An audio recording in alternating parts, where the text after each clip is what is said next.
Multinationals are businesses that operate in more than one country.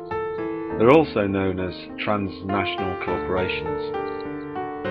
Economic theory assumes that private businesses are motivated by self-interest. They'll try to maximize their profit, in other words.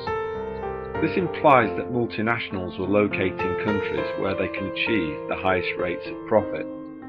Typically, this will be in the parts of the developing world where wages and other costs are lowest. Marxists, socialists, and others on the extreme, authoritarian far left claim that transnational corporations exploit the developing world. But is this true?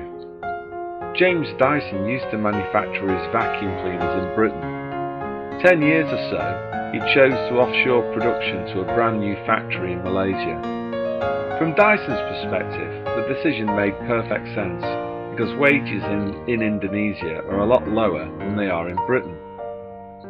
So, by choosing to relocate production, did Dyson exploit his Malaysian workers? A Marxist would say he did exactly this, because the wages he's paying in Malaysia are a fraction of the wages that he used to pay his British workers. On the other hand, a classical liberal would argue that exploitation has not taken place. The Malaysians who got jobs working for Dyson chose to take those jobs of their own free will. They volunteered because, presumably, the wage on offer was much better than what they could get elsewhere in Malaysia at that time. They were pursuing self-interest. It's also important to realise that the new factory built by Dyson will create positive multiplier effects in Malaysia.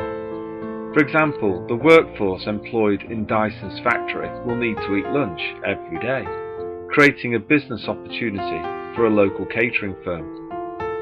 Remember, capitalism promotes individual freedom and liberty because, in order to take place, an exchange must be, by definition, mutually beneficial.